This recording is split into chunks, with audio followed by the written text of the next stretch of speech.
Thank you so much, Luciana, for your help and everyone for joining. I'm very excited and also a little nervous about this technology, but overall grateful to be able to go ahead despite the situation. So first thing, a big welcome. And I do encourage you, if you feel comfortable, to turn on your webcam. It's wonderful to be able to see people's expressions and to be able to see each other.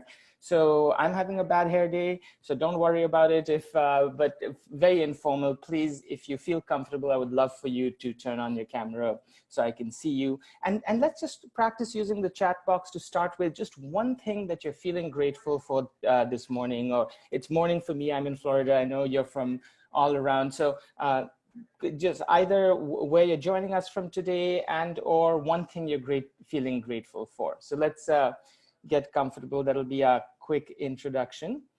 These workshops were originally scheduled for 90 minutes and down to 60. So go ahead. Okay. I'm seeing some familiar names. Great to see you, Clement. Scott. Excellent. Everyone seeing the chat pop up? Wow.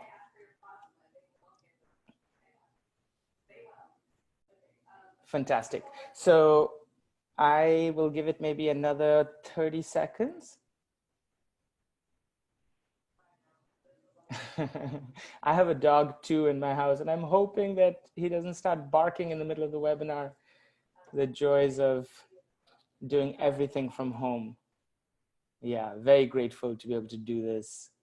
Would have much rather been able to give you a big hug at the start of this, but we'll do that virtually. Perfect. Okay, so again, big welcome everyone. We will use the chat room. We'll do breakout rooms. So I've tried to maximize some of the interactive features that we have available to us over Zoom. So first thing, I just wanted to start off by saying, you know, why am I hosting a session on appreciative inquiry? So I've been for the last 14 years at the University for Peace in Costa Rica. And about 10 years ago, we had a big conflict in actually the peace education department. It was a complex conflict. I got to know about it well. And then I heard that one of our visiting faculty did an appreciative inquiry process with the group, and it really transformed the conflict, brought the group closer than ever before. And so I got very curious, what is appreciative inquiry? A lot of it is online, open source. So I did my research. And then I thought, you know, I really want to get better at using this. Now I know what it is, the power of it. And maybe 2 months after I had started this process of really thinking about appreciative inquiry, I was, believe it or not, one evening in Costa Rica at a reception. And I was talking to the gentleman at this reception on the table, and his name is David. And I said, oh, you know, and he gave me his business card. And the last name is Cooper Ryder. And I'm like, you're David Cooper Ryder. And he smiled. He said, yeah, you know, he didn't think anyone in Costa Rica would recognize him.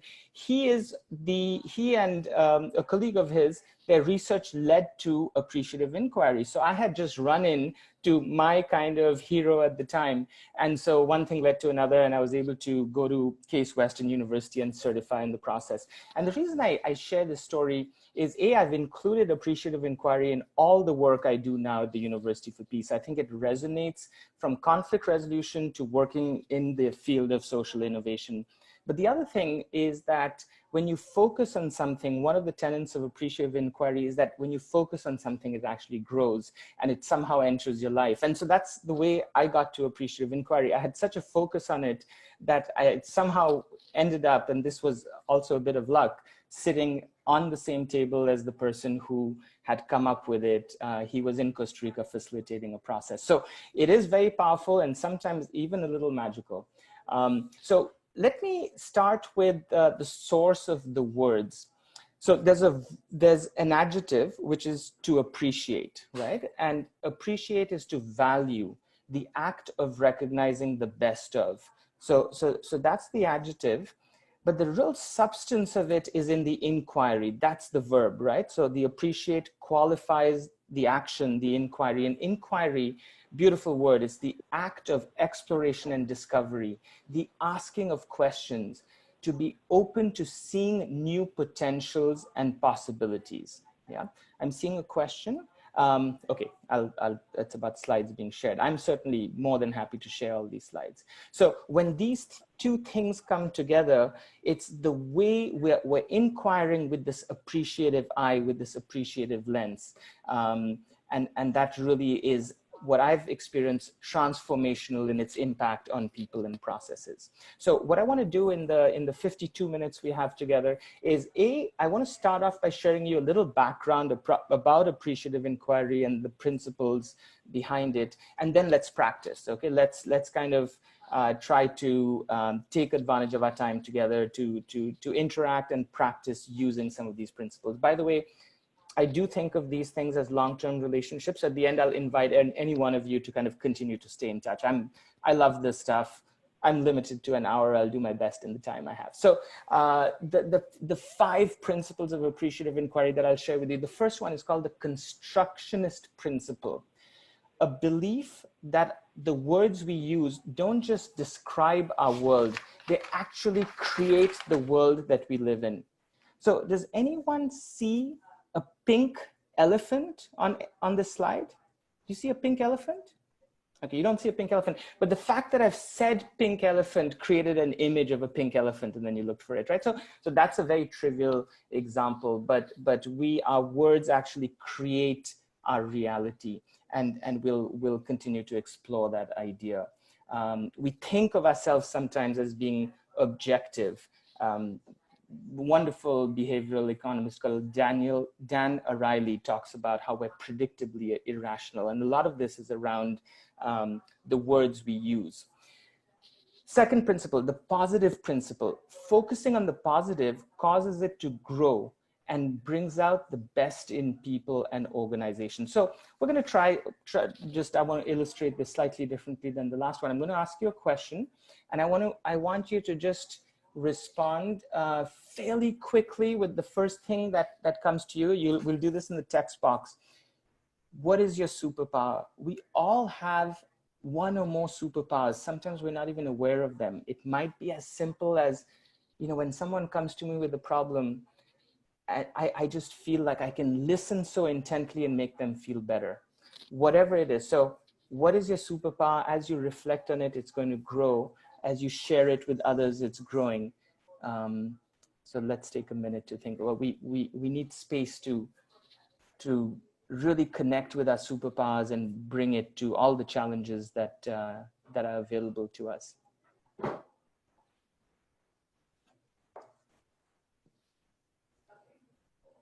I'll give it maybe another 45 seconds.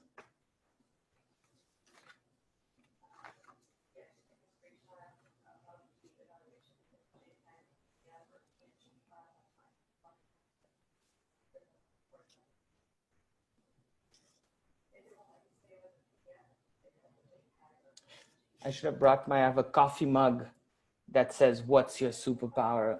From the University for Peace. So I'm a fan of this question, and I think about it for myself. I have a couple of kids and I ask them, and I reiterate to them what their powers are, what their superpowers are.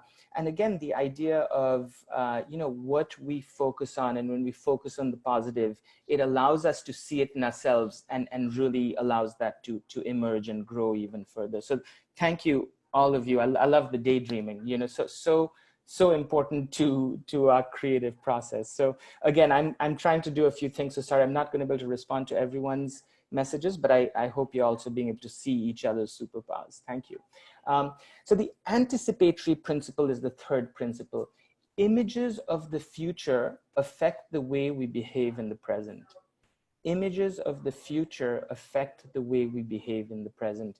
So much interesting research done in this area. When they talk to top performing athletes, they say that, they visualize themselves succeeding, winning, whatever, beating the world record. So they do it twice. They first do it in their heads and then they do it in person. So the images of our own achievements, capabilities, transformations affect what our bodies and our physiology. The one research that I wanted to share with you, because it is so widely known now, part of David Cooperrider's research was in the Cleveland Clinic. and he looked at patients' recovery rates. And some of the research was also on the placebo effect, right? And so the placebo effect is the idea that if patients, and this has been clinically tested, patients who get a sugar pill, but don't know that it's a sugar pill, think that they're getting an active ingredient, their bodies actually start producing exactly what the medicine would have launched. So the power of their brain thinking, oh, I've been given something that's going to make me feel better, actually has a physiological effect. And again, it's funny that we need all this research to prove something we all know, right? Like if you're really anticipating meeting a friend, your best friend, childhood friend who you haven't seen for 2 years, you feel physiologically, you feel different. So it's this idea that our brains and bodies are connected. And so when we start anticipating positive images in the future, physiologically that starts creating changes. And so that's also part of the power of appreciative inquiry in taking this understanding that comes from the field of positive psychology and then putting it into practice. Fourth principle, the poetic principle. Individuals and organizations are in a state of constant change versus changing from a particular state to another state. And I love this. You know, people are talking about pre-coronavirus and post-coronavirus. No, you know, every day is different. We're evolving, we're changing organizationally, personally, and it's not from like one state to another. So that's the poetic principle. It's a constant state of flux that we're in. And then the last principle I want to share with you, which is the fifth principle. There's not necessarily an order. There are 5 principles behind appreciative inquiry, but it's called the simultaneity principle. The idea that inquiry and change happen simultaneously. The act of asking questions begins the change process. So where we're going to focus today is a little bit on the power of our questions and how we can use some of these, I would say the science and the research of appreciative inquiry to formulate transformational interviews and questions. So let's try this out. Firstly, let me just pause here and see if there are any questions. You know, I think the easiest for a question is if you just open up your mic and ask the question. Feel free to do that at any point. But what I thought we could do here is you know, let's start with a question that we sometimes have for different reasons. Why do I still have that problem? Maybe at the first of the year, I said, okay, I'm going to meditate, you know, for 5 minutes every morning, but I don't do it. Or so you can think of any kind of issue that you had where you say, oh, why do I still have that problem? Now, not a bad question, but appreciative inquiry would say, you know what? Since questions are so powerful, how might you, Mohit, reframe that question? If you really want to meditate 5 minutes every morning and you set yourself that as a goal, but you're not doing it, why do I still have that problem of not doing it is not the best question. Ask yourself a solution-based question. Ask yourself a question that has you focus on the result that you want. Your questions can be transformational. So why don't we try this out just in the text box here? How might you transform this question, why do I still have that problem, to an appreciative question that's solutions focused, that has a future image of where you want to be, where the words focus not on the problem, because otherwise the problem grows, but you want to put the focus on where you want to be, on the solution, because you want that to grow. So let's try it out. How might you transform that? Love it, love it. I'll just pick one. Again, they're going by, but Jennifer, you wrote, what does a day that starts with meditation look like, right? So you're actually putting yourself, that question has opened up a new world for me, right? It makes me think, wow, what would I feel like if I had meditated? It takes me to that place, and then it becomes my new reality, right? And so our questions do open up new worlds. I love a number of these that came up. I just picked one. You know, some examples that I think had that emphasis is what possibilities that I have not yet thought about, so solutions focused. What's the smallest change I could make that could have the biggest impact? what's coming in the way of a breakthrough. But I actually prefer some of your transformations of these questions to these options here. So remember, by the way, this also relates to leadership. You know, leadership and leading is influencing. The biggest tool we have for influencing people and systems are the questions we ask. And so thoughtful questions that have this solutions focus can really be transformational. I heard, again, a lot of, Albert Einstein stories, but I heard that his theory of relativity started with the question, what would, I think he asked the question, if I was on a broom and I was traveling at the speed of light and I was looking back at the clock, the clock wouldn't change time, because by the time the photons of light are reaching me, I'm traveling just as fast. And that puzzle around that question got him to think about the relationship between motion and time. So I want to now bring this back from relativity to a much more practical example. I want to share with you a short video. It's from two authors, Chip and Dan Heath. Some of you may know about their research, but the video is called Focusing on Bright Spots. And after watching this short video, I'm going to suggest our first breakout group where we get to kind of discuss what this might look like in practice, okay? So what I'm doing now is just stop sharing this screen, start sharing. Now I can see everyone, by the way, gallery view, or a lot of people. And then I'm going to share screen, go to QuickTime Player, and this is where I'm going to hope for a little luck. Tech, please work. Start. The sound starts in about 10 seconds. And I'll play it till about 2 minutes 20. So let's say your kid comes home one day and shows you a report card that looks a little something like this. Anything jump out at you? Well, if you're like most parents, really all you see when you look at this is this.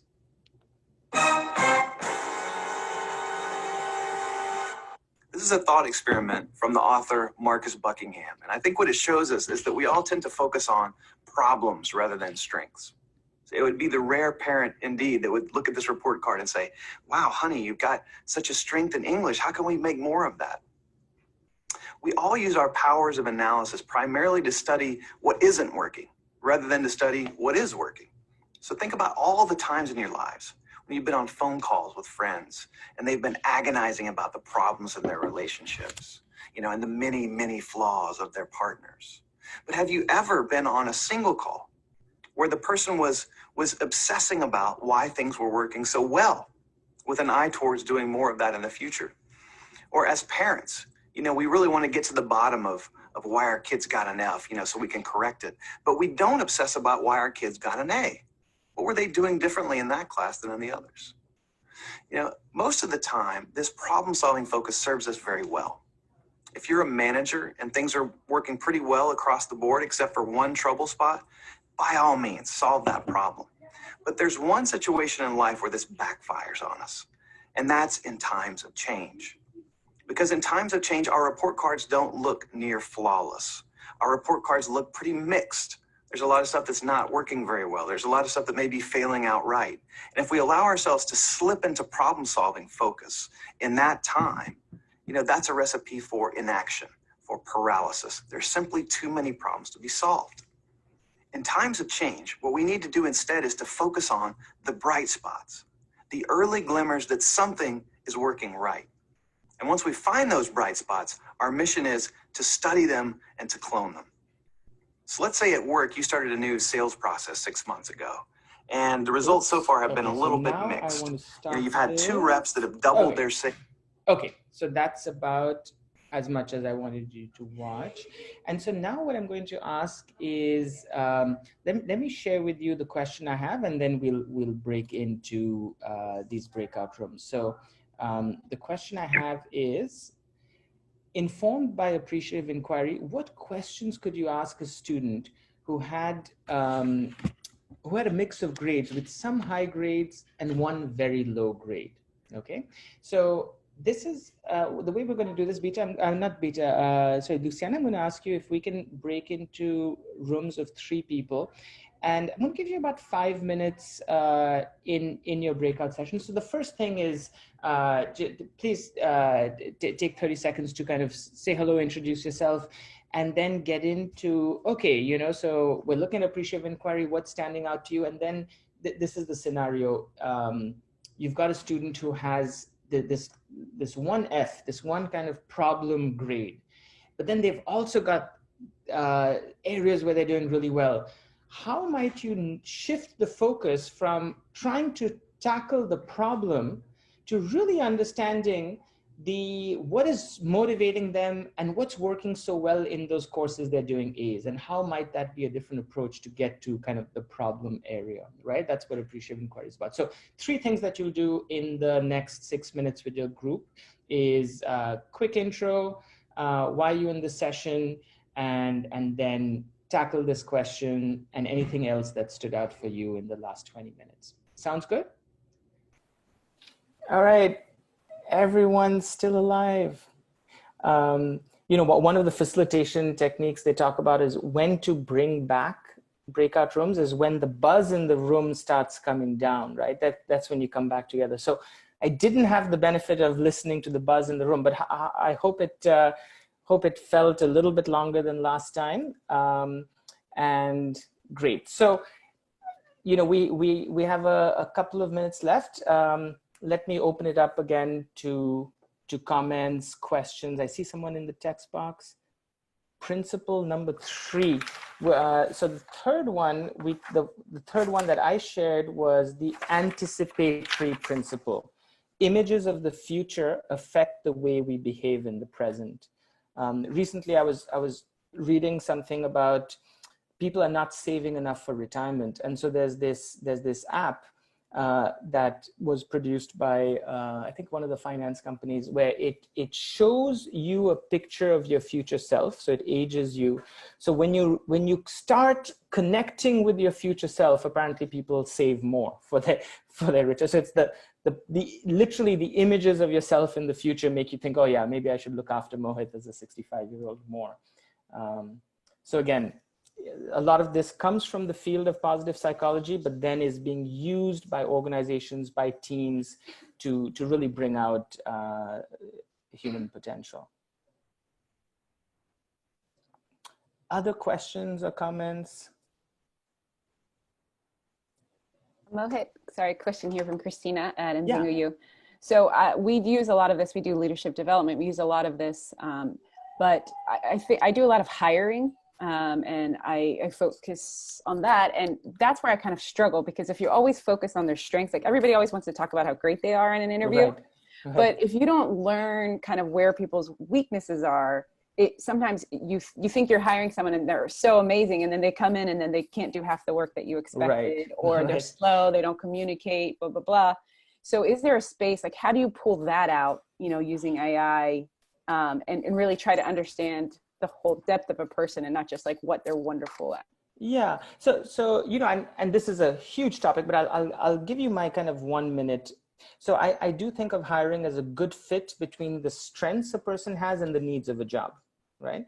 So if you have people, let's say you only had asking questions, tell me stories about times when you were the best, when you felt in flow, tell me about relationships that really energize you, tell me about things that give you meaning and purpose, you know. So if you ask them questions about all the high points of life, relationships, purpose, strengths, and you see that none of the stories they told you had things about getting stuff done or had anything to do with detail. You know, you get a clue of what energizes them, and then you can get a sense of if it's a good fit for the job. The other thing in hiring, I think, again, the whole idea here is we're all exceptions, we're all unique, we all want to have voice. So some people, when they're not a good fit for the job, it doesn't work out. So can you actually, in that interview, have them do stuff, you know, and where you get a sense of like, what are the real strengths of this person? And sometimes it's done in interviews even surreptitiously, right? Like you take them out to a restaurant, you see how they interact with people, and or you drop something and see, you know. So I do feel interviews where you just ask questions are somewhat limited. But even then, you can see what energizes them, what stories are they telling, and why aren't they telling this story that the other candidate said. Yeah, but it is a good question, and it is, I think we're often limited. We have 10 candidates one day. How are we possibly going to get a full picture of each one of them? And so we often make bad hiring decisions, which are costly to everybody. Yeah. You know what? I've got my eye on time, so let me do this. I'm going to just kind of close out here. I'll share screen because there's this quote that I want to share with you that I love, and I think it really captures. So let's see. Are you seeing it full screen again? You're seeing it good? Okay. So yeah, the quote I wanted to share with you. It's so David Cooper interviewed Peter Drucker late in Peter Drucker's life. And, you know, Peter Drucker passed away a few years ago, but really, I would say a leadership guru. And he said, and I think this quote really struck me when it was first shared with me about 10 years ago. He said, the task of leadership is to create an alignment of strengths that makes a system's weaknesses irrelevant. The task of leadership is to create an alignment of strengths that makes a system's weaknesses irrelevant. So really, it's all about developing that appreciative eye, that ability to inquire and look at people's strengths, hire them for their strengths, but place them in the right position on the team. So if they, you know, let's not try to develop their weaknesses. Let's have somebody else kind of fill in on their weaknesses. So it's a leader who can, I think Stephen Covey said leadership is about communicating to people their self-worth so clearly that they come to see it in themselves. So I think appreciative inquiry is about seeing your own strengths and putting yourself in places where you can play to your strengths, and then being able to see other strengths and kind of building those strengths-based teams and organizations. So I wanted to kind of end with this, and of course an invitation to stay connected. The hour, at least for me, flew by. And this is the work I do at the University for Peace. We do this in person on campus. We host university groups. We have an online diploma in social innovation. All of them have incorporated appreciative inquiry as kind of a cross-cutting theme. It's and so thank you for joining this morning. I think it was the first session of the Ashoka U. So now you can. I know there's other sessions, virtual coffee. I'm also doing these virtual kind of Zoom hangouts. So please reach out and connect, and wish we were, this is so much better than not doing the Ashoka U, but still would much rather be in the same room as you. So at least for now, as I'm still getting familiar with all of this. Thank you everyone. Thank you, Luciana. Thank you everyone. Thank you. Thank you.